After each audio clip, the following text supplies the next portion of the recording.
Est-ce que tu te souviens de ton tout premier mandat? Ah là là, mais bien sûr que je m'en souviens. Et maintenant, ma toute première vente. Ah, ma première vente, c'est une histoire de fou. Elle est mémorable parce que c'était un mandat que j'ai pris, ce qu'on appelle en pige. En pige, c'est quand le client vendeur veut vendre par lui-même. Donc il met son annonce sur les sites. Bon, il s'attend à être appelé par des acheteurs, mais bon, nous on appelle aussi. Et donc je l'appelle, je lui propose de le rencontrer et de lui parler de mon accompagnement. Sauf qu'à ce moment-là, j'ai zéro bien, zéro vente. Je démarre. J'y vais au culot, donc je vais le rencontrer. Le feeling passe plutôt bien. C'est un appartement à Palaiseau, à la résidence du parc d'Ardennais. Une résidence dans un parc et une forêt, enfin un petit château, un truc magnifique. Et en plus, moi j'arrive, je suis novice, je me bats pour avoir une exclusivité. La nana, elle a rien compris. Enfin, bon. Et là, il me dit, je vais vous donner une exclusivité morale, Madame Chetouani. Il me dit, vous serez la seule professionnelle, mais je veux quand même moi aussi m'autoriser à aller le vendre de mon côté. Je dis, ok, pas de problème, parce qu'aujourd'hui je refuserais, mais bon, j'accepte. Et puis, je suis motivée, c'est mon seul bien, j'y vais, je l'accompagne, je les débriefe souvent et au bout de quelques jours,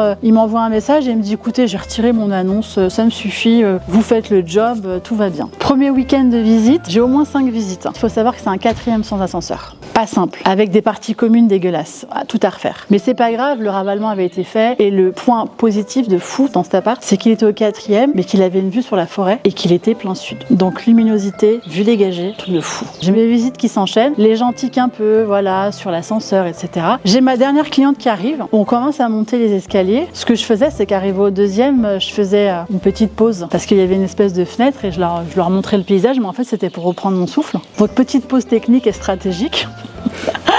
On monte et arrivé au 2e, elle me dit, ah mais il y a combien d'étages? Je dis 4. Elle me dit, ah mince. Je dis, mais pourquoi? Elle me dit, mais moi je voudrais que 2 étages maximum. Et là dans ma tête je me dis, mince, attends, j'ai loupé le truc, j'ai mal qualifié, c'est normal, je démarre. Je lui dis, écoutez, vous savez quoi, vous êtes mon dernier rendez-vous de la journée, il ne reste plus que 2 étages à monter, on va y aller, il y a une vue magnifique. Vous ne serez pas venu pour rien, vous aurez vu admirer la vue. On monte, j'ouvre la porte et moi je mets tout l'accent, je la dirige direct vers le salon, la baie vitrée ouverte, la vue sur le parc, le château, et là la magie opère.